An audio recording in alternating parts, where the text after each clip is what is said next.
All right, welcome everyone. Today is Monday, May 19th, 2025. It is our full council meeting. If you would stand as you're able to get the start of the Pledge of Allegiance. I pledge allegiance to the flag of the United States of America and to the republic for which it stands, one nation, under God, indivisible, with liberty and justice for all. Thank you, everyone. Mr. Goodenough, would you do a roll call, please? Ms. Chesser? Here. Mr. Fisher? Here. Dr. Fisher? Here. Ms. Primer? Here. Ms. Mail? Here. Mr. Michelson? Present. All right, thank you. Presuming everyone has had the opportunity to look at the agenda, is there a motion to accept the agenda or any needs for amendments to it? We just need to make sure that we have the updated legislation for the little free pantries attached, the one that Mel sent out earlier today. Very good, thank you. A motion to approve agenda as amended. So moved. Is there a second? Second. I mean, it's already in there, but I don't think it's into amendment. I see it. We just need to make sure we attach the correct one. Oh, It's- All those in favor? Aye. Thank you. All right, we have two registered speakers this evening, both former councilmen. Former Councilman Lou Marks, would you like to come forward and state your name and address, please? Stand right here for the state. Lou Marks, live at 6402 Fair Oaks, been a resident of Gulf Manor since 1971. You weren't born. No, I was not. So anyway, I just wanted to talk a little bit about communication stuff. I was really glad to see the recent emails that went out. One was to see things about communication in Gulf Manor. Now we're seeing things like the Villager came out last Friday, I think, and there was an email just prior to that. I don't know how to say her name. Is it Lesnell or Molesnal. Miss Pat. Miss Pat? That's easier. Thank you. So anyway, I saw both of those and I'm like, good. I hope the Villager continues because that would be really nice. Anyway, I know there's been some talk about websites and apps. So my question is, because I've been part of these discussions before, almost forever, but do we have, and you don't have to answer this, but do we have a good feel for the number of people and the frequency that visit the webpage and use the app?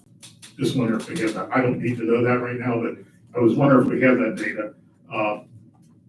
And I'm wondering, do we want to use the app more or the website more? So that's sort of the question as you head down this path. The one thing I will say is the Gulf Manor website has been around for a while. And if you compare it to local websites like Silverton or Deer Park or Pleasant Ridge, it looks a little on the archaic side. The new ones have that new modern feel for how you select and look down. I'm just hoping if we redesign that we sort of look like other websites and make sure that we're doing that kind of thing. And then also, while we're doing that, are we asking the folks at Deer Park and Silverton how they see their websites being used? I didn't want to download a Deer Park app, have it on my phone, but are people really using apps? Because I use apps. And I probably have, I would guess it's a 90-10. 90% of the apps on my phone I probably use 10% of the time, and maybe some of them ever. So is the app really something we want to have, or is it better to have a website and something like the Villager published so people see it? So that's there. So the other thing I would say is one of the things that I was talking to Mr. Van Hart about this is release of packets and agendas.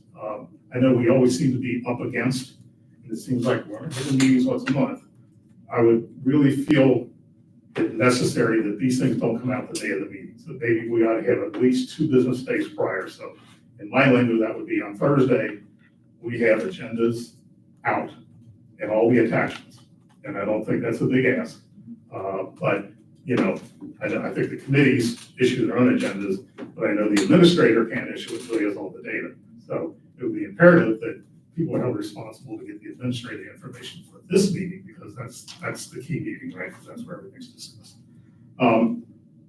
So The other thing, I felt this in the past, and I don't think I really felt it when I was here, but I feel like the mayor's and administrator reports ought to be part of the packet.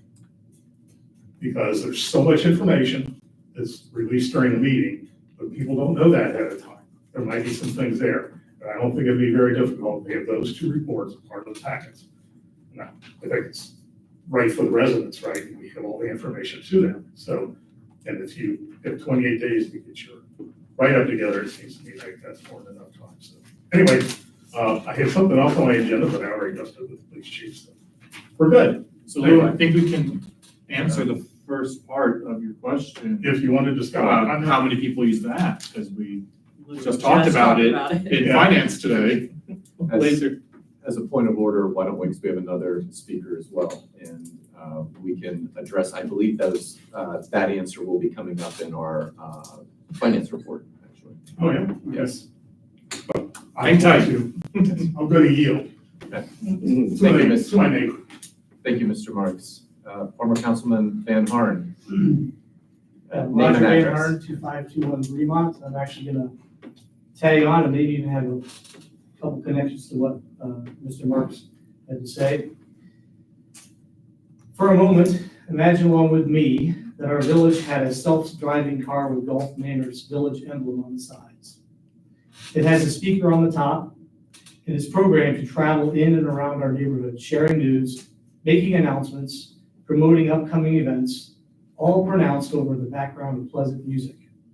It's on a regular schedule, so our neighbors could anticipate and watch for it, hear news it has to share, and its invitations for events.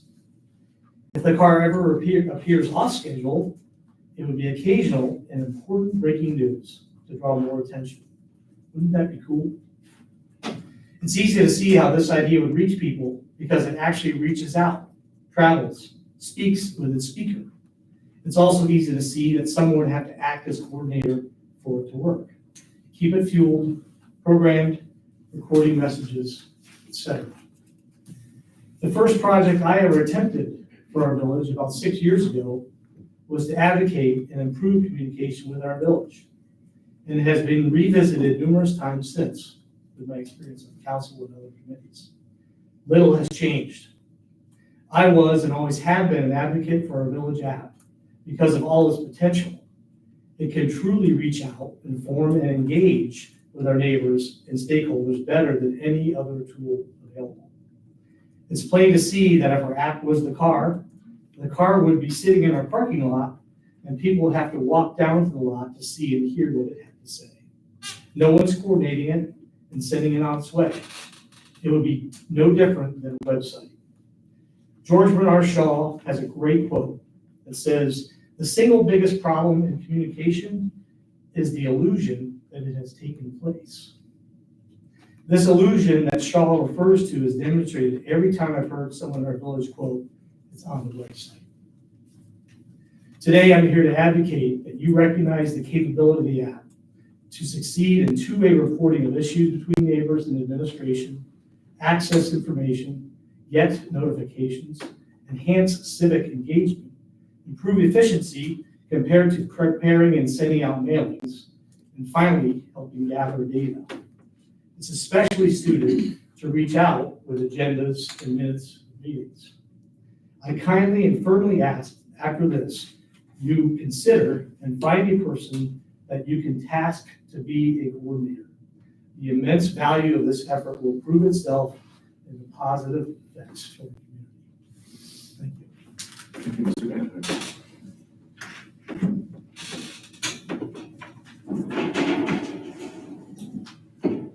Our next agenda item, I see we have minutes to be approved from April 28th. Is that correct? Has everyone had an opportunity to take a look at those? Yes. How does the meeting progress? Said was the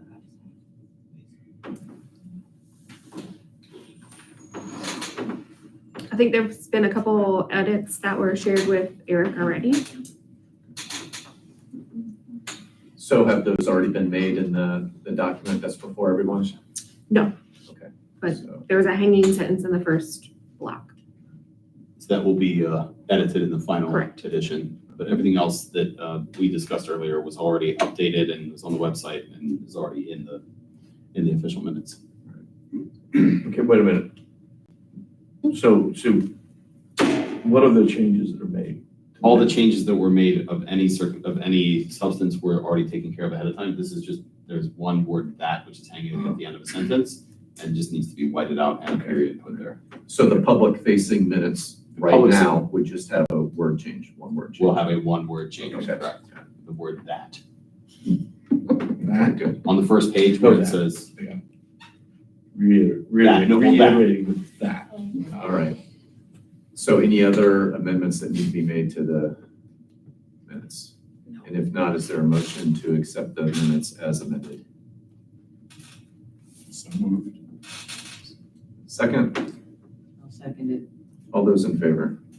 Aye. Thank you.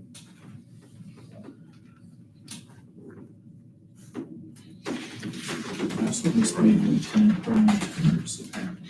Yes, one of them. That was interesting. Chief Meter, you have a fire district report for us. Running through the numbers for all the areas we cover, we're about the same pace as we were in 2024 this time last year. So we haven't seen a huge increase in anything. Again, EMS wise, we're running mostly sick people, trouble breathing, and EMS lift assist. And that's pretty much district wide. So nothing out of the ordinary is occurring there. We do have finally some photos of the new medic unit in production after 3 years of being on order. Deputy Chief Iredale was up there about 2 weeks ago at the end of April to drop off one of the components for the back end, the cot loading system. And they're working on the back end of the patient compartment. So we're seeing a lot of progress. They don't have a firm date for us. They never really have. We're kind of based on some other jurisdictions around us. We're probably looking at the end of June for delivery. A few weeks of training, outfitting on our part, driver training to get used to the size of the new vehicle. And we're hoping to have it on the road middle of July, if that June date holds. So we're excited about that. No real update on the second one that we ordered 18 months after the first one. It's in the list to be built. We know that much, but we don't know when. We haven't heard we have a chassis yet. So it's probably going to be another year and a half before that hits the door. So as you guys have seen with the police cars and service department trucks and everything else out there, nothing gets done in a hurry anymore. So 2 to 3 years is pretty much what we have to wait for. So, but it's progress, which is good. We had a special board meeting last Tuesday, so that would have been the 13th of May. We had the meeting to discuss the potential of going out for an additional levy in November on top of the 7.9 that we currently carry. So the board kicked around a few ideas, and we ended up passing a resolution to ask the county auditor to certify what the proceeds would be for a 3.5 mil additional levy. That information went to the county auditor on Friday. They have 10 business days as their turnaround time. So by end of next week, we should have a firm number on what that will bring to us. We still haven't made the official decision yet to actually place it on the ballot. That'll come at the June meeting, which is going to be June 19th at our fire station. That will be the date that we have to make the decision whether we want to proceed with the levy or hold off for an additional election. So Is that the same date as our next council meeting, or is our what was the date? I apologize. 19th? it's no June. I'm sorry, June 17th. That's after our next meeting. I thought our next meeting's the 9th. Okay. So we're trying to assess what some other communities might do. We've heard some talk. We know Deer Park have a road levy renewal on for their community. We're hearing some chatter that the Deer Park schools might go out for a levy. That's some discussion they've been having. We don't know that for a fact, but we're pretty confident we're going to have to go this November. It gives us a little bit of cushion if something doesn't go through. We have some time extra to do things. We're by no means in financially dire straits, but we just want to make sure we're ahead of the curve in trying to keep our finances straight. So those are the big items coming out of Deer Park right now. Great, thank you. And you'll be able to report because we'll be meeting before that meeting. I Okay. presume you'll have the number. Yes, I should have what it generates. We had a rough estimate from the auditor back in January. The calculations are right around 300,000 a mil is what we think it is. And again, that's just the taxpayers of Deer Park and Silverton. Those are the two communities that make up the actual taxation portion of the district. So, and then I did see the information on Juneteenth coming up, June 13th, I believe. Yep, Friday the 13th. So, okay. Come hang out. Yeah, well, I'm just, if it's okay with you guys, I asked the duty Yeah. crew to come down. We've done that the past couple of years. I'll be out of town on a golf trip, so I won't be able to attend this year. But yeah, provided they're not on any runs, I'll make sure they come down, stop by, and interact with the public and meet everybody. So they've enjoyed it every year they've come. So we're happy to make that happen for you guys. Great. All right, any questions for Chief Meter? That levy has nothing to do with our village. Correct. Yes. Yes, it's completely separate from any other jurisdiction. So. Yes. When is our contract negotiation with you guys up? When does that So come up? the contract ends at the end of 2026. Okay. We did have, Chris and I met briefly with Ron and Eric to at least have some ideas and start looking at some things. Obviously, we need to we don't want to go too far ahead of ourselves here. The board is super focused on making sure we understand the implications of the levy and what it might do and obviously how we can make it pass because Right. we need to stay solvent. But yes, it is not something that's back burner. It's actually kind of starting to percolate forward, and we are looking at numbers and services and what we'd like to see to continue to work with all Manor. So the brief conversations have started. So Very good. Thank you and your team for your service that you provide to the residents and greater community. you're welcome. We appreciate it. Right. All right. Thank you. Thank you guys. Appreciate it. Awesome, thank you. All right, so a couple things in my mayor's report. First, I want to give a big thanks to all the drivers and their families that came out for the 14th annual Golf Manor Soapbox Derby Grand Prix on Sunday. It was great to see so many new drivers experiencing the thrill of Fremont Hill. For those that don't know, the Derby is a free racing event thanks to the sponsorship of Office Key and Perfection Group Foundation. They provide the storage of the soapbox cars that the kids can drive, all the maintenance of the cars and the race logistics to keep the race free, fee-free. So big thanks to those sponsors. I have a lot of pictures from the event that I'll be posting on the website along with a listing of the top finishers. I want to thank Liz Glover, proprietor of Tiny Bistro, who provided the food options at the event, and our Golf Manor PD Community Impact Team for their presence and interaction with the kids and families. That's specifically Officer Matthews, Armerman, and Ward, and Captain Reed for his coordination of the police services at the event. I also want to express my gratitude to Stan Coco Tijilo, race director for Cincinnati Soapbox Derby for the 14-year partnership with Golf Manor for the Derby. The amount of time and effort he puts into making this event happen for the benefit of all the kids and families is such a significant contribution, one in which without him, I don't know that the event would continue to occur. I consider him a local saint of Soapbox Derby. So thank you to him and his wife, Elizabeth, for all the sacrifices they make for the Derby to be possible here in Golf Manor. They'd like me to remind everyone interested that there's another free race for kids coming up, the Cincinnati All-American local race on June 1st. That race will be down Larch Avenue on the west side. Winners in that one are eligible to go to Akron, Ohio, with hotel costs covered by sponsors for the national championships. Age groups are 7 to 13 and 9 to 18. That's based on the size of the racers. Generally, that's like 5'3" and 125 pounds under one group, over in the other group. The registration deadline is this Sunday, May 25th. I'll get a link up to that local race on our website tomorrow.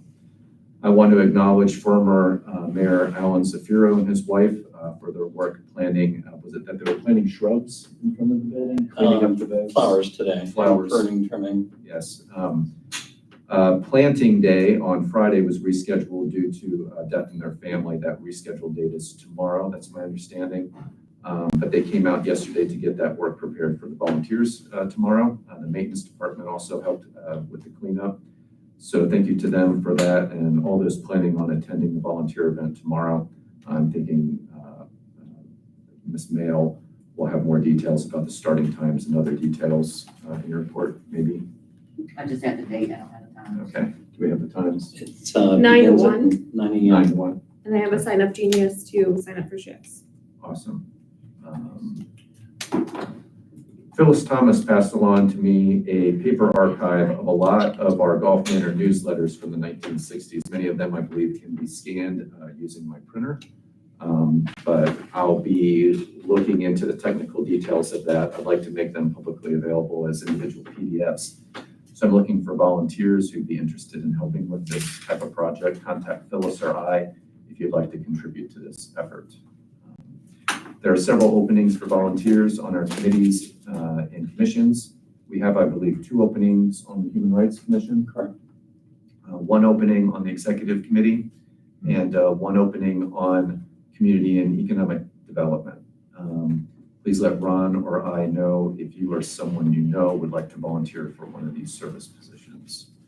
I mentioned in a previous report that we're working with a soccer team to have field space in the park for regular practices, and that they would be contributing to striping of the field and providing soccer goals for community use in the park. Goals are out there. They have reached out stating their intention to continue to partner with us for their fall season as well. And they have a second team they're developing as part of their, I believe this is their name, Center Cincinnati Soccer Group, based here in Gulf Manor for their practices. There's tryouts tomorrow from 6 to 7:30 p.m. in Volunteer Park for kids born in 2015 and 2016. They've asked us to pass along the word about this. I know it's short notice, just got it today. That request just came in today.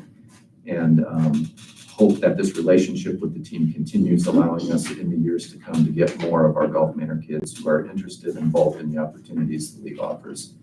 I have a meeting planned with them in the coming weeks. We'll keep everyone updated on our progress on that. Finally, we've been having meetings with SORTA, it's Metro bus service, to upgrade our bus stops throughout the village. We currently don't have any covered bus stops in the village, which means we have people dependent on public transportation standing often in the rain, including a significant number of our high school kids. We're working with SORTA on this, and it looks like we'll be able to work with SORTA to get 2 covered bus stops. One of these at our most heavily used bus stop on South Weehee. That is, if you go out there on an early morning on a school day, you'll see a large number of kids standing at that stop. I hope to have more updates about this in the coming months. We'll keep you all updated. And that's the end of my report, other than to mention that our solicitor is a new grandfather to granddaughter Blair Butler of Sam and Kate Butler. And so want to wish him congratulations on Thank that. you so much. Acknowledge the blessing and It all the is- good wishes it is are awesome. Thank you. Yes. Thank you very much. Congrats. Thank you. Mr. Hurth. Thank you. Just a quick infrastructure update on projects that are going on. The Yosemite Ridge Acres pre-construction meeting took place last week. The project itself is probably not going to start until the end of July, mid-August time period. So we'll be sending out a letter to the residents by mail on July 1st, advising them of the project, and we will be notifying them of when things are open and closed and so forth. It is a full redo of both streets, curbs and asphalt. The water main on Ridge Acres was done several years ago, so that won't be improved, but the one on Yosemite will. And then we will be installing speed humps on Ridge Acres, striping for parking on Ridge Acres, similar to what we did on Vera, and Yosemite will also be getting speed humps. So that's a greatly anticipated project that should be completed by the end of, or by the middle to the end of October. If you've noticed, we have a new parking lot in the municipal building, which pretty much is coming to the conclusion of that project. The infrastructure and improvement of drainage in the back of the building has been completed. So that should take care of flooding that we've had in the old firehouse and also in the maintenance garage. The last things to be done will be new parking blocks and striping in the parking lot. And I know the parking has been a pain for the last 6 weeks. We appreciate everybody's patience with that and appreciate everybody staying off the pavement over the weekend, which was a good thing. The Mayflower SORTA application has been completed. Mr. Pridnoff and I completed the information that JMA needed to submit that application. So we should be hearing something within the next 3 months on funding for the Mayflower project, which would take place next summer. The kitchen construction continues as we've run into our abatement season with grass and outdoor grass cutting on public property and those kinds of things. The project has been slowed down, but I'm told by Mr. Putoff that the estimated completion date of the project would be mid-June. The appliances and the cabinets are all here and ready to be installed. Most of the drywall is done. They haven't done the letting or the finishing yet. But I invite you to go ahead and take a look if you get a chance before you leave this evening to see some of the improvements that are being made in there. One thing that we should be able to report to council by June is the gym rehabilitation project. We've had several requests from members of council and members of the community to try and reactivate the gym. There's a lot of work in there that needs to be done that Mr. Putoff has been working on, looking for contractors to remove the fire tower. There's improvements that need to be made in the walls and in some of the areas that have deteriorated. We also need to look at replacing the floor in there. We'll have an estimate of what those costs will be and hopefully a phased project on things that we can do to start making that happen. The first would be cleaning the equipment out of there and having a place to go with the things that we want to keep. So that is an active project that is taking place at this time. Other projects in progress that I would want to report on this evening is we did have vandalism that took place in the park last week. There was an arson incident that took place in the concession stand. Someone had broken into it. Fortunately, the damage was minimal, but it could have been worse. That has stepped up the need for us to increase park security. We'll have suggestions on that for council shortly. I'm working on that with the police department with Captain Reed and Chief Campbell, in addition to Mr. Putoff and things that we can do. Can I talk about that? Okay, sorry, we'll come back when you're done. I want to talk about that.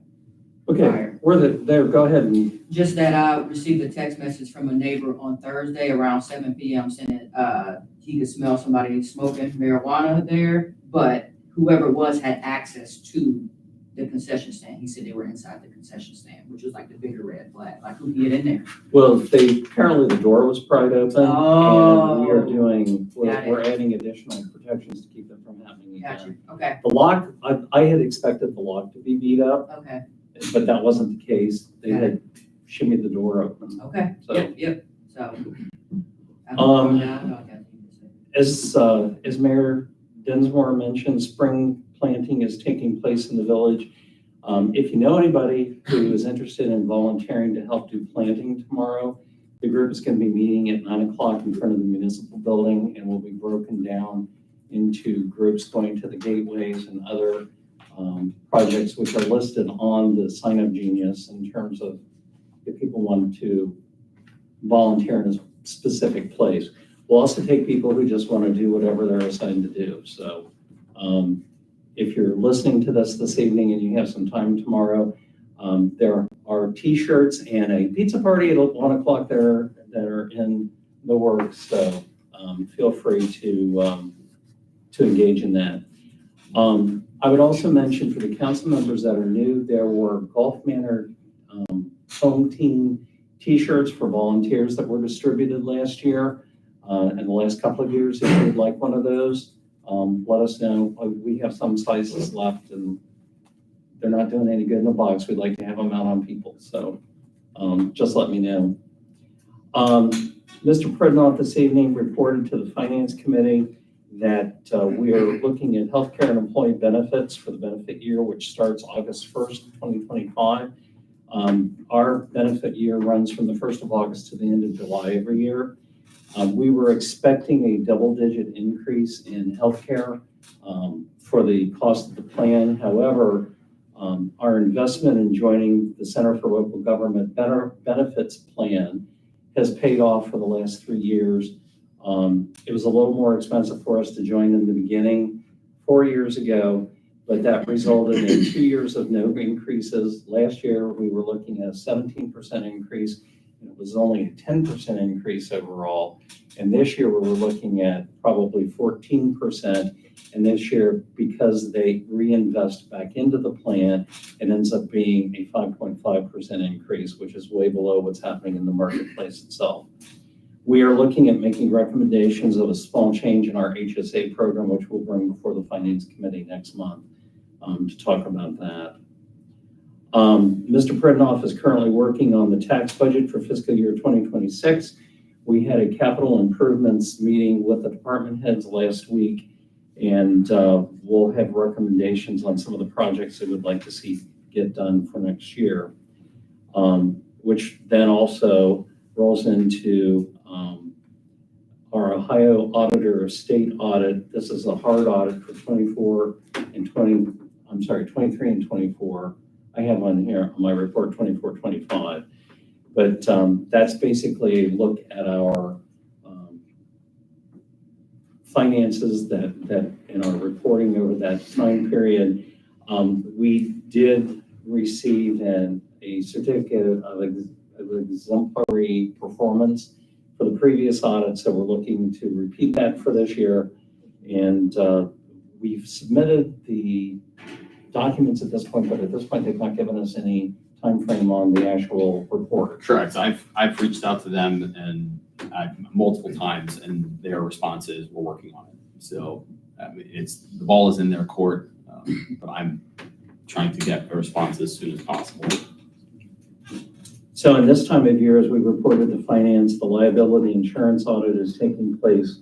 We'll have an idea of what hopefully our non-increase or increase insurance will be for 2026.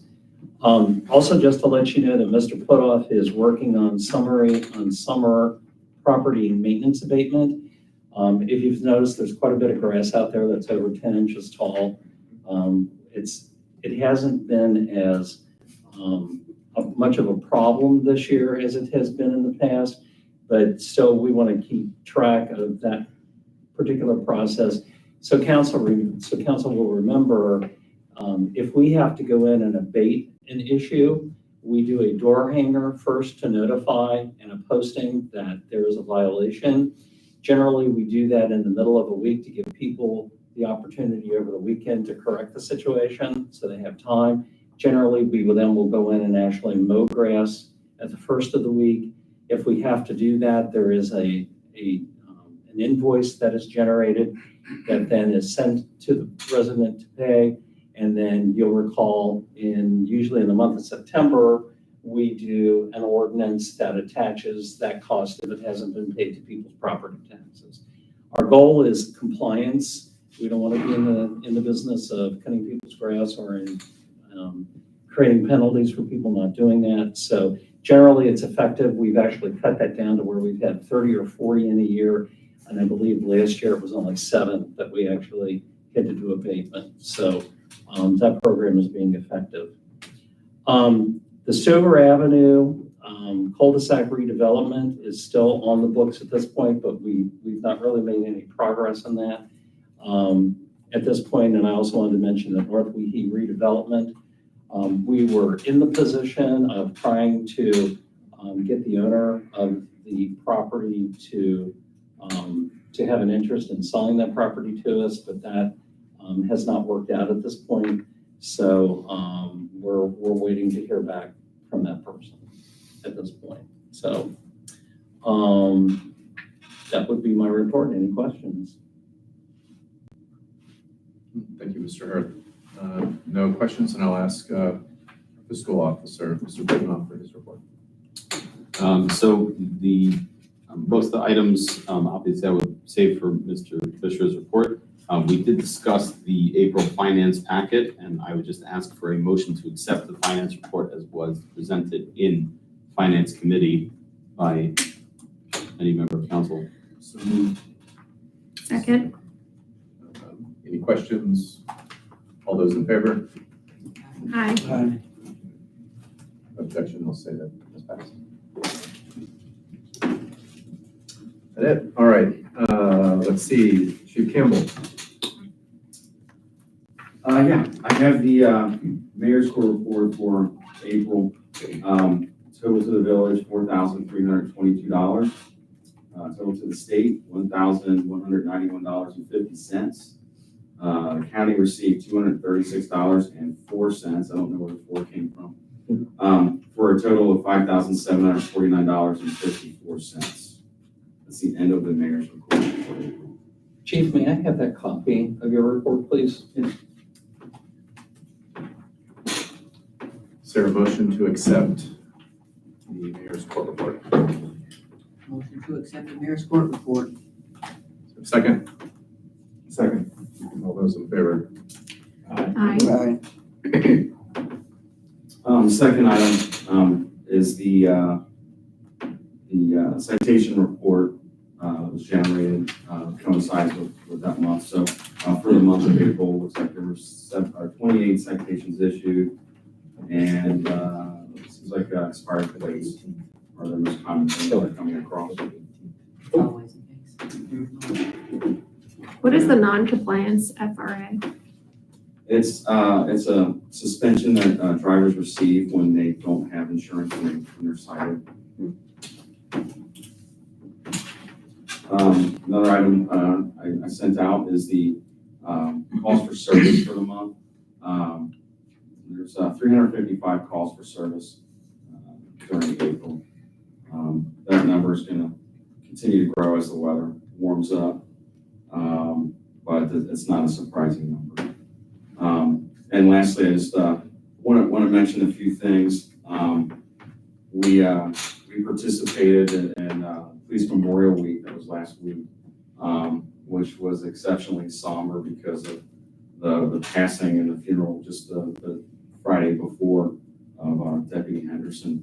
I want to recognize Sergeant Blanton, who assisted the Sheriff's Office by covering one of their beats in Whitewater Township, so the Sheriff's Office didn't have to work that day. I want to recognize him for doing that. Also, I just want to make the council aware, Captain Reed is in Glencoe, Georgia, doing leadership training through the Department of Homeland Security. So he continues to invest in himself, which is investing in the PD and the residents here. So I want to recognize his hard work. I'm completing the FBI Vita Trilogy class this week, so it's been a long day. Let's see, we had officers participate. Springdale does a law enforcement expo. So over this past weekend, Officer Ward, Matthews, and Ammerman represented us at that event. They said it was a really good event. They got a lot out of it. And I believe that is all I have. Thank you. Quick question. On the calls listings, there's 16 calls for special detail. What's special detail? It would be how that's how the comm center enters it. It's most of the time it's going to be a detail at the school or the synagogue. But if officer helps another department, maybe with a festival, or I know some people help with the flying pig, they put it in that way. Okay, cool. Thank you. Sure. Chief, will there be reports moving forward with the implementation of our community impact team, specifying like their use? They're still kind of being rolled out and that's still being worked out, but do you anticipate that would be part of our reports moving forward? I do. Right. Okay, awesome. Any other questions for Chief Campbell? All right, I believe that turns it over to you, Mr. Butler, for our solicitor's report. Thank you. There are several pieces of legislation in front of you, all resolutions. First being Resolution 2025-14. It regards the countywide 911 plan. Periodically, the plan is updated. It's not on any sort of yearly basis. But when it is updated, the various communities in the Hamilton County have to approve it. I have looked into the plan and the changes. The last time this was looked at was actually 1985. So as you can imagine, there are a lot of changes that were made, mainly regarding technology, the improvement in technology. There are also some administrative things they do now, which is have an annual meeting of the review committee, an annual financial report to the committee. They have redundant call routing. They have a plan for future support for photo and video emergency measures. There is no local surcharge to the village, so it doesn't really cost us anything. Again, this needs to be approved every time they amend it. So that's what they're asking us to do. Motion to read resolution number 2025-14 by title only. Second. All those in favor? Aye. Resolution number 2025-14, a resolution to approve the final Hamilton County 911 plan pursuant to Ohio Revised Code, so Code Chapter 128. Motion to approve. Second. Where can we get a copy of the plan? The sheriff's office. Yeah, my guess is the sheriff's office. Now, there's also an individual you can contact who's very, very helpful. His name is Andrew Knapp, and he's with Hamilton County Emergency Communication, which is under the Hamilton County Board of Commissioners. So that's where I would start if you want to take a look. NAPB? Pardon? K and Yeah, KNAPB. All right, any discussion, any further questions?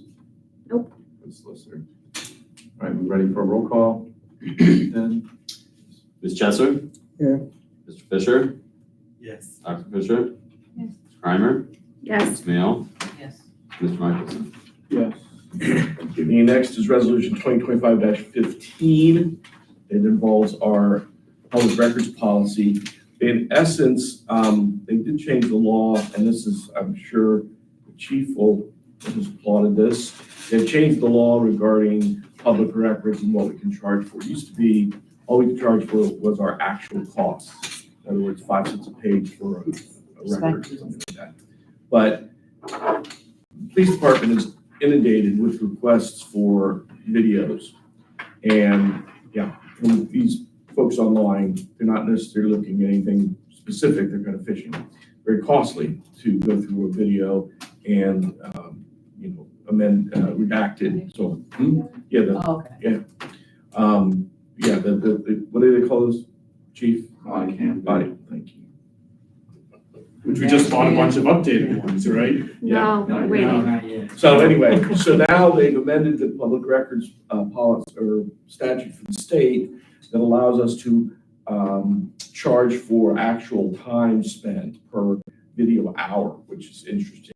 But in order to do that, well, we can do that no matter what, but in order to make an estimate and charge them in advance for it, we have to amend our records policy. So that's what we're doing. We're amending the records policy to allow us to make an estimate, maximum $750, and require them to pay in advance, which hopefully will have two effects. A, we'll get compensated for the time in the police department. B, it may cut down on requests. So that's resolution number 2025-15. If I could. Go ahead. There's commercial companies that will send us notices that say, I want to see all the calls that involve anything violent or any kind of pursuit from March till the end of July. And they're just hoping to get something sensational they can put on a website and make money off of advertising. The fee that Mr. Butler is discussing, we would never charge that for any involved party. For, if it's being released to the courts or anything like that. This is basically aimed at the frivolous requests. Appreciate that explanation. Thank you. I was like, no, that's. And again, it emphasizes the number of hours it takes to go through and look at the video in order to give them what they want. Chief, when these requests come in, who's the primary person who handles that in your department? Denise has to correlate it. It's a lot of work on her end. And then we forward out to Mr. Butler. And then if we find corresponding videos, we have to pull those videos, and it's usually Captain Reed. And then we have to pay per minute of video to redact. So this is just recouping that and deterring people from wanting to find something cool to put on their webpage. Motion to read resolution number 2025-50 by title only. Second. All those in favor? Aye. Resolution number 2025-15, a resolution adopting the amended Village Golf Manor Public Records Policy. Motion to pass. Second. All right, any further questions, any other discussion on this? I'll just say, I think it's fair to charge for the time it takes to redact. But I don't want this to be seen as a dissuasion of people utilizing public records. I don't like that terminology that's been thrown out there a couple times. We should highly encourage everyone to look at our public records because we have nothing to hide. I think it will only dissuade those, as the chief said, that are frivolous. And again, as the chief said, I think his philosophy is going to be if it's someone who makes a valid records request, he probably will not charge it. Because typically, a valid records request would be, well, I shouldn't say valid, invalid. A less than frivolous request is focusing on one event. So it's much less time and effort by the department. Is the work a mandatory fee or is it the ability to No, charge it's it? the ability. And also, so it's allowed, just now you can ask for it in advance. That's probably the most significant thing. Sure, point. I tend to agree with Mr. Michelson on the interest that we have as elected officials for transparency. The reality is that there's a dollar value to create transparency. And so I support the legislation in regard to the ability to recoup fees on things that, on the cost of providing that service. I know as the technology continues to grow, there's going to be more and more interest of just getting every video that's available to aggregate through AI to be able to, more easily do searches at a university level, in all different kinds of parties. So probably we'll just continue to see more and more of this type of thing. Any other discussion? All right, roll call, please. Ms. Jesser? Yeah. Mr. Fisher? Yes. Dr. Fisher? Yes. Ms. Kramer? Yes. Ms. Nail? Yes. Mr. Michelson? Thank you. The next is resolution number 2025-16 regarding our background screening policy. Apparently, Mr. Hirth was telling me that there is an individual who I'm sorry, she's volunteered for what? A volunteer for one of our commissions. Okay. And lo and behold, we had never adopted the background screening policy. So that's really all we're doing now. It was adopted by Charlotte Brewer prior to her resignation, or was developed by her prior to her resignation. I have tinkered with it just a slight amount in order to make it clear that a criminal offense is not absolutely disqualifying. We're going to have more of a sliding scale where, depending on the nature of the offense, a very serious one may disqualify completely, but it's not absolute. Kind of based on the passage of time. For example, domestic violence that occurred 20 years ago and then a clean record thereafter may not be disqualified compared to the same offense that occurred 6 months ago. Discretion. Yes. So that's resolution number 2025-16. So if I may, I would add that we did roll this out to the Recreation Commission a couple of months ago. All but one of the 9 commissioners has completed the task. The process worked well. So it's good to know that at this point.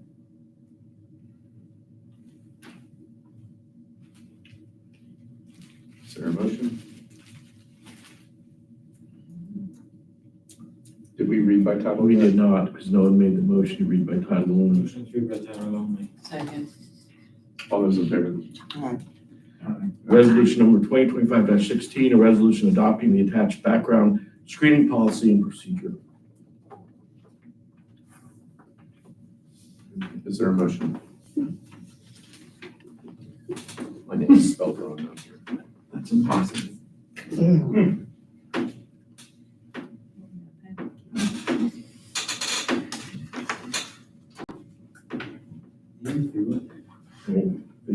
Oops. So it's a lengthy policy, and if anyone, to the points that were made by our guest speakers today, it's a lengthy policy, well-deserved of review.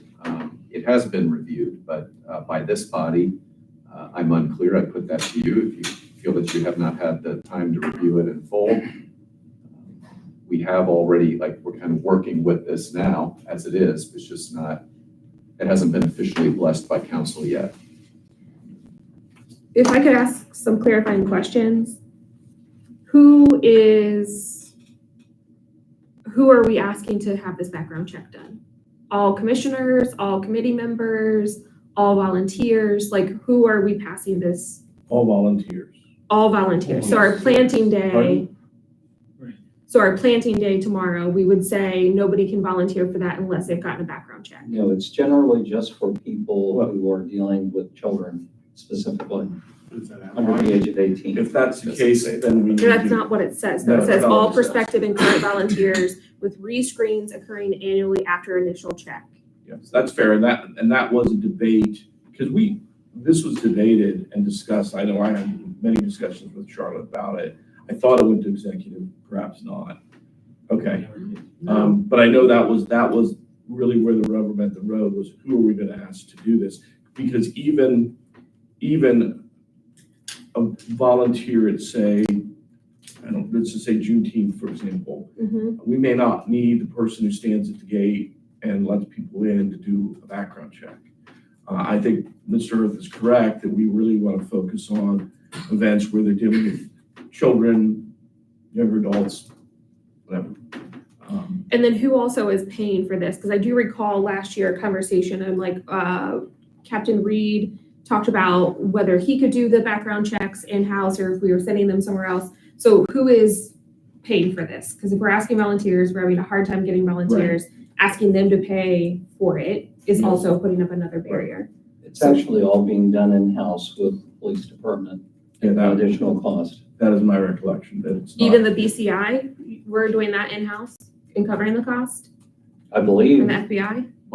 My reading of it was no, and when I asked about it, I was told, well, that part is discretionary, whether we're asking for that piece or not. That's not what I saw as written, but my understanding of in practice, that's what the intention was that there's these different levels. We can do a significant amount of them in-house. There's some that would be outside that we could use using our discretion, whether we needed that based upon what we were finding with the in-house stuff, and that we had the ability to charge the person for that search if we did that. Let me make What a is the suggestion, because it sounds like we're kind of all across the board with understanding what this thing's gonna do. Could we table it, send it to executive, let them do a vetting, and then bring it back? I don't think there's any rush. We could, but also if full council, I don't want to take it away from full council if other folks who are not on executive have questions.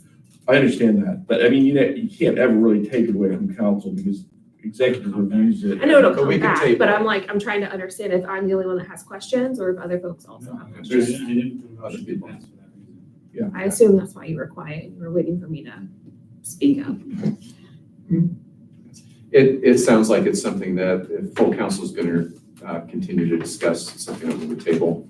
People can read through it, bring their suggestions. So, Motion to table. And move resolution. to executive. And yes, move move to to executive. executive. Okay, great, thank you. The next is, You second that? I'll second All those in favor? Without objection, I take that as unanimous. Next is resolution number 2025-17, a resolution authorizing a lease/purchase of a police vehicle through Tim Lally Chevrolet and U.S. Bank Corp. Government Leasing and Financing Inc. We do this through the state of Ohio to avoid competitive bidding. The total cost after the upgrades is in excess of $75,000. So normally we'd have to bid this, but like I said, instead we'll go through the public, I can't remember the term right now, but it's basically the government authorizes certain dealers, and because of, the purchasing power of all the villages going there, we get a better deal. Motion to resolution 2025-17, for title only. Second. All those in favor? Aye. Resolution number 2025-17, a resolution authorizing a lease/purchase of a police vehicle through Tim Lally Chevrolet and U.S. Bank Corp. Government Leasing and Financing Inc. Is there a motion? Motion to pass. Second. Any discussion, any questions? So I just want to bring up that this is only authorizing the purchase of one vehicle. The discussion in finance was to look at a second vehicle that's on the horizon, but we will take steps in order to find one, and that will come to you when it is appropriate. But again, we didn't want to move forward looking for a second vehicle without at least knowing that was supported. Is there a recommendation from finance that should be communicated in full council on this one? On this one, Yes. our recommendation is to pass. And on the second comment you made, our recommendation is also to pass. Any other questions or information? All right, roll call. Ms. Chesser? Yep. Mr. Fisher? Yes. Dr. Fisher? Yes. Ms. Kramer? Yes. Ms. Mail? Yes. Mr. Michelson? Yes. The last piece of legislation is resolution number 2025-18 regarding community little free pantry boxes. Thank you to Ms. Mail for assisting in cleaning that up before I got it out to everybody. Motion to read by title only. Second. All those in favor? Aye.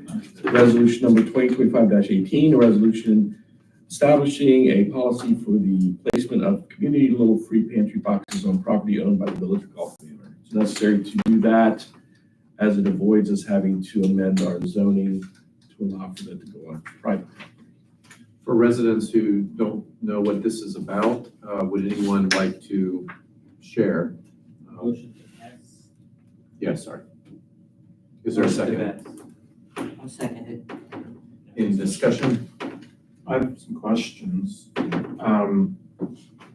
Is there any, I mean, there doesn't seem to be currently in the legislation, but like, maybe it might be good to add like an annual review of like, how's it going? You know, do we want to continue doing this? Do we not want to continue doing this? I don't know, I could just see things happening over the course of a year that we don't foresee, and maybe want to take it down. I don't know, you know, having a mandatory review might be good. My understanding of the template that was used is that is built in. Is that? No. No, it's not. No. Well, it's there's community engagement through We Thrive is responsible for monitoring and maintaining. Yeah. So we could, without changing the legislation, we could also ask them to make sure part of the monitoring is evaluating the use of it and the need. Right, and I think we'll see problems. I mean, if there are truly problems with it, you can bring that up at any time. It's not set in stone. So you could always move to strike it and discontinue the program.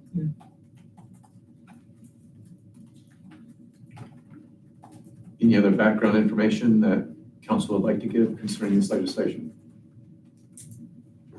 I'm here to answer the question.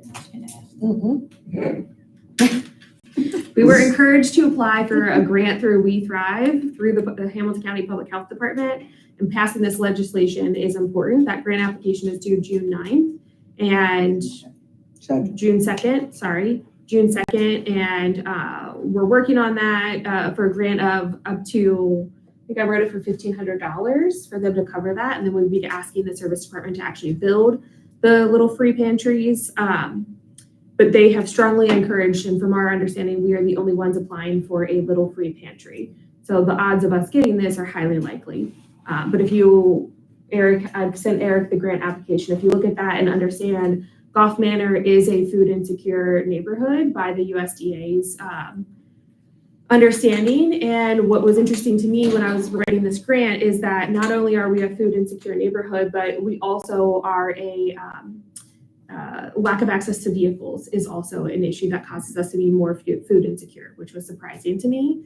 But that's the case. And if you look at our population that is facing poverty, the 25% or something around there, like a quarter of that is actually our aging population that are over 65.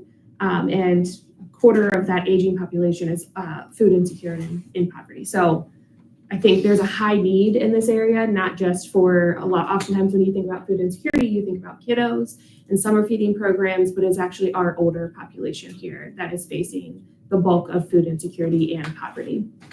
And this grant would go to pay for like all the The materials. The building materials. I and have stuff a like that. long list at Lowe's of what we need. And thank you to We Thrive. They sent out schematics on how to build it with a very thorough list of exactly what we need. And is part of We Thrive's maintaining, like who supplies the food, who puts the food in? So that is community based. So just like the one that you'll see all around the neighborhood, you'd be asking like your community members to help put in the food. Just like the little libraries, like I put in books in my little library, but also just magically they appear. So the elves in the neighborhood do it, basically. Is there a frequency of monitoring by We Thrive that we would ask for? Just, I could see, people are just kind of throwing whatever in. I don't want it says it's supposed to be shelf stable, but Right. who's, not necessarily everyone's gonna Yeah, follow these the are rules, gonna also be in high traffic areas. So we've identified Tiffany's Hair Salon is where one will be. There's another one further down on West Santabelle and Probably Leakey, the or if we gateway at Emberley Village is where Right. we're Okay, yeah. proposing the second. Second one. And then what we're trying to figure out is where would make sense on the other side of the neighborhood, right? Because we're subject to private or public property, like that's harder to figure out. So I think these are going to be high traffic areas, so we will have a way to monitor them, but there has not been like every Tuesday Brittany's going to walk by and throw out all the stuff that's expired or shouldn't have been in there in the first place. But the idea is that enough people are walking by it and also contributing to it that it sort of kind of takes care of itself. You said Tiffany's Hair Salon? Yes, The The property public adjacent property to it. by it. Okay. Okay. that's the landmark to. Okay, thank you. Very nice. Excellent. Thank you to all the community volunteers and council and committee members that have gotten behind pulling this together. Any further comment, concerns? Roll call, please. Ms. Chesser? Yeah. Mr. Fisher? Yes. Dr. Fisher? Yes. Ms. Kramer? Yes. Ms. Mail? Yes. Mr. Michelson? Yes. Very good, thank you. And that is all I have. No, I have no problem. I just want to make sure it's maintained and Take there's not rotting food lying around. That's all I can, All right, Ms. Kramer, do you have executive committee report? I do. This was also sent out, so it should be on the website as well as your inbox. So executive committee is working to complete the administrator's annual review process. Surveys have been sent out to each department head and full executive committee. Responses are due on May 30th. So thank you for, I believe there's 5 folks who have completed that so far. Just a friendly reminder to those who have not, that May 30th is the date. We also received 2 revised proposals for volunteer park master plan that came in within our $35,000 budget for the grant. We did decide in that last meeting that we would invite our engineers to submit a proposal by the end of May as well. And we will review all of those in our June meeting and make a decision and recommendation to council. Executive committee has developed 4 priorities to work on, pay equity being one of them. I spoke with I'm not gonna say her name because I'm gonna mess it up, Mary something, at Hamilton County Commission on Women and Girls. And they are working on information to share around the pay equity, and that should come in the next month. So once that happens, I will take the lead on that, but Eric, I will need your support to complete that. Melody is leading the website and AV upgrades. That is in progress, reviewing other government websites for inspiration and checking out vendors.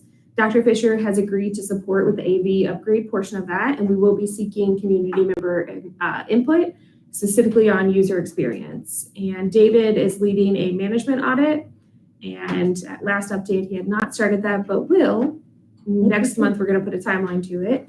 And Dr. Mena is going to lead creating an onboarding and collaborative tool for council. The goal would be to have that in place by our final council meeting of the year, when we would be onboarding new council members. And that is it. Excellent. Thank you for your report. Any questions? All right, the next executive committee meeting is June 9th, 6:30 p.m. Correct? I believe so. Planning Commission, the next scheduled Planning Commission meeting is Monday, June 2nd at 7 p.m. pending any business. Any other information about Planning Commission? All right. Ms. Mayo, Community Engagement Committee report. So the latest Community Engagement Committee meeting was held on Monday, May 12th at 6 p.m. Community Engagement Committee has designed postcards and sent them for printing. Information on the postcards includes the village business summer session schedule, upcoming rec programs and events, and a QR code to the Recreation Commission page on the village website. The postcards were expected to be delivered to every household last week. However, there was a delay in printing as a portion of the order did not pass the quality assurance standards. The postcards were finally sent to the post office as of Friday, May 16th, so they just got there. But hopefully they'll still be delivered to households this week. So Dr. Mena for Lynn, she had to, we'll say, talk to the printer about the delay. And as we just passed, in partnership with We Thrive, the Community Engagement Committee proposed legislation for the community Little Free Pantry boxes, which we just approved during this council meeting. The Little Free Pantries will address food insecurity throughout the village and neighboring communities. The proposed location for the first Little Free Pantry is at the Pleasant Ridge Gateway on Sanibel Avenue near Tiffany's Beauty Studio. And as kind of already mentioned, and as our guest spoke, so an upcoming agenda items are redeveloping the village website and replacing the AV equipment. So we will form a mini committee of residents to provide community input. We expect this effort to take several months. I think this is going to be a very heavy lift, but at its end, we'll request funding from ARPA. So make sure y'all don't spend all of that before we can actually formally make that request. But I mean, Dr. Mena's already sent me like some proposed questions. So we're gonna, so I assume both Lou and Roger will be participating in our focus groups. But you know, we'll be asking questions about like, how do you use the website? What are some of the things that you're on there looking for? And we'll, probably the first task would be to visit other municipalities' websites and say what you like, what you don't like, and compare, but also keep track of like who built and maintained those websites. So when we do the call for proposal, we'll have a list of people, like reach out to them because we really like these features on their websites. So things like that, we'll have to answer questions like, when that gets redeveloped, will the app automatically also get redeveloped? Like how like entangled are they? Even explore different options. Now we have, the village has a Square account, which currently is free, but it also has an the capability of sending more like those text message marketing, like the text marketing. So as opposed to having an app notification, we might be able to start paying for Square if it's cheaper and just send like, you know, you get those 6-digit text messages and all that. So that's also an option. So all of that we'll explore, like who's streaming, who watches this live, or do you just watch recordings? Is it accessible? Like how good are the closed captions? So these are the types of things that we really want to hear from our residents. So we'll push out, probably on Facebook, but maybe there's another way to get the people, maybe just like a subcommittee of like 10 residents or something like that. We don't necessarily want people who are developers, and we want the users. We don't, well, so we'll spend a lot of research, so that'll probably end up taking us to the end of our term, is what I expect. And finally, the next community engagement committee meeting is scheduled for Monday, May 9th at 6. We've got some upcoming events that I'll mention also in the rec. So let me go ahead and open up the recreation report. And there should not be much overlap. The latest Recreation Commission meeting was held on Wednesday, May 14th at 6 p.m. The meeting was originally scheduled for May 5th. However, the commissioners did not reach quorum, which is why they rescheduled. Now, given that the commission missed the deadline to register to walk in the Cincinnati Pride Parade, instead they have decided to organize a Pride picnic at Volunteer Park. The date and time has yet to be decided, but it'll probably be 28th, which is the date of the parade. But I don't know what turnout's going to look like if people are going to the parade. So the commissioners also voted to spend up to $300 on items for field day activities. We're talking balls, jump rope, sidewalk, chalk. Things like that to be played with and used during community events. We've created an Amazon wish list for those items. We still need to confirm whether or not that we can share that publicly, but we're hoping that residents might be able to instead buy those items and donate them to the Recreation Commission, and whatever they don't, like the most expensive thing on there was like $50. So a lot of those things are like $20-25. So if a handful of people just spend $25 and we collect that, and whatever the difference is, the Recreation Commission will pay not to exceed the $300. And if I recall correctly, the entire list was like $425, and $200 of that was for like reusable balloons, and that's only because I set it up to like they're kind of expensive, but I put quantity four packages, so that gives you 100 reusable water balloons. But they like don't break and they don't make a mess, and you can just there's just a little bit more environmentally friendly. So I mean that's half of the list. So if we take those out, then to me it's not like a big ask, but we'll see if we can get some residents to help donate some of those instead. You already mentioned. Sorry, go ahead. I was saying that's brilliant. Yeah. And the 14th annual Gravity Grand Prix Soapbox Derby was yesterday, as you already discussed. The thrill on Fremont Hill, yeah. And the next Recreation Commission meeting is scheduled for Monday, June 2nd at 6 p.m. And I have a list of upcoming events. I already kind of mentioned Planting Day was originally scheduled for Friday, May 16th. However, it was rescheduled to tomorrow, Tuesday, May 20th. If you're interested in volunteering, you can register on the village website. Similarly, the community cleanup is scheduled for May 31st. If you're interested in volunteering, register on the website. During that same weekend, a community yard sale is May 30th, 31st, and June 1st from 9 a.m. to 6 p.m. Residents, this is the time where you do not have to apply for a permit to participate. And to my understanding, a dumpster will also be available Correct. at the municipal building. And also during that for weekend. tires. And tires. We'll do a tire pickup that week. Oh, I should write, I knew it was tires. Okay, so tire pickup. Correct. Okay, so the maintenance crew will drive around, and if they see tires in people's yards during that week, If they're at the curb. if they're at the curb, I knew that, not the yard, but yes, thank you. And as usual, Juneteenth scheduled for Friday the 13th between 4 and 9, 4th of July. Parade and picnic is Sunday, June 29th. The parade will start at 2, and the picnic will start at 3. Food supervision will be provided by Cincinnati Kosher. And finally, the Labor Day event, that will be a cookout, is scheduled for Monday, September 1.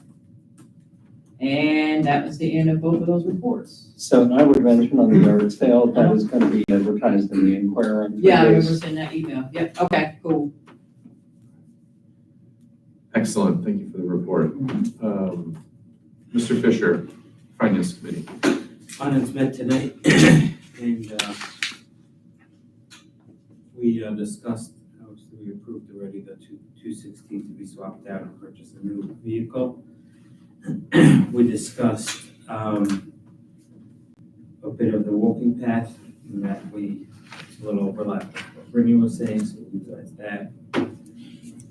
We have discussed the app. The app was a $5,000 maintenance fee to keep up. And our finding was that there was 156 downloads to the app since the app was put out there, costing us at $20,000 plus $5,000, comes up to be about $200 a person for the app. Yes, any of the people that have the app, if it's worth $200, I'm not sure they'll tell you. So therefore, we put forth a motion not to continue paying into it. If the company decides that they might want us to convince us into it, and they should give us another year, and we can try to pump out and utilize it in a better way. And if that would be the case, and it does pick up traction, and does accomplish what it was thought to accomplish, then we will keep it. Otherwise, we will let it die. End of my report. Very good. Any other questions, information? All right, we failed to mention Recreation Commission is next meeting Monday, June 2nd at 6 p.m. And let's see, any other Next announcements? finance. Next finance is 7 p.m. June 9th. And next council meeting is June 9th as well, 7:30. So again, summer session, what that means is on June 9th, community engagement at 6, executive committee at 6:30, finance committee at 7, and council at 7:30. This was referred to as a mega meeting. Mega summit.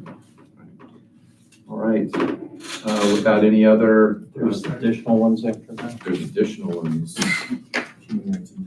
Human Rights is meeting June 26th at 6 p.m. It's actually following June 16th, I'm sorry. June 16th, sorry, It's corrected in the minutes. June 16th? Correct. Okay, is Records Commission at 5 p.m. and Human Rights Commission at 6 p.m. pending any business. Motion to adjourn. Wait, there's a question, yes. Just a quick thing, regarding property maintenance, this is always a pet peeve of mine. Lozano Country Club, it seems like we have to regularly get on them to cut the grass on their side of Canterbury. Yeah. I'm sure it looks very nice across your house, you know. Actually, it does not. I was just thinking about that today. Yeah, It's it does not. Yeah. There's a few people that cut, you know, across the street. It's, every year we have to ask them. So that's one thing. And regarding these pantries, we spend an inordinate amount of time discussing maintenance of the little free libraries and upkeep and all that. I just want to make sure that we're continuing. I don't know who's monitoring that. My guess is no one. But these pantries, if they're going to have food, I agree with Mr. Michelson that we need to be very careful about what goes in there because if it's perishable, if it's in plastic, you know, if it's cardboard, I mean, these things are not going to be insect proof. And you'll have insects. If it's not in a metal container, insects will be in there in no time. So yeah, just want to make sure somebody's, I know you would be very picky about it, but we want to make sure It's all in the resolution as to what types of It's the same foods. one as the little library, but modified for food. Yeah, that's good. Okay. Yeah, I actually, the discussion was going on with that. I had questions I can follow up with We Thrive and specifically Hamilton County about just liability issues, you know, food liability, like if someone were to get very sick. So that's why, that's why the nature of the food that's gonna be put in there is gonna be non-perishable, et cetera. Yeah.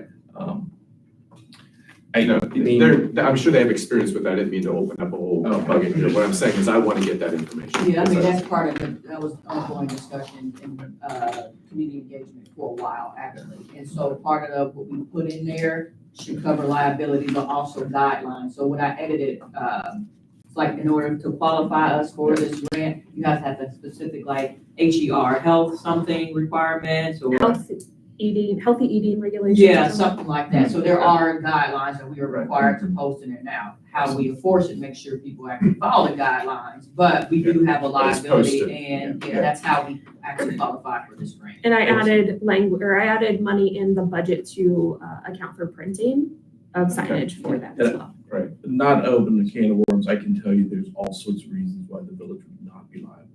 Okay. for these Yeah, okay, things. good. 'Cause- and to also like put down some heartburn, if you alleviate some heartburn, there's one in Amber Village, right there on Section, kind of a block away from the the railroad track, right, we turn right on Reynolds, the corner at the street, so section of Reynolds, but also right across the street from PRM in front of the church.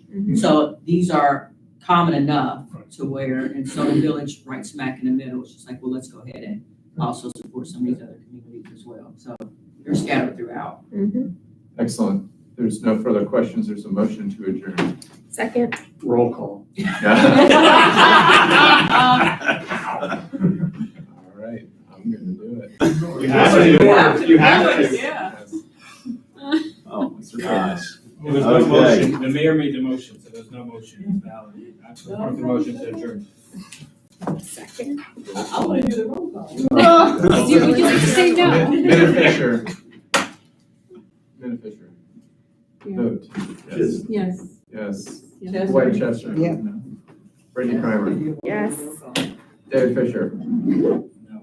No. Melanie Mayer. Yes, we already got four. It was not a motion, it was a motion on the table. We are adjourned. Clear motion.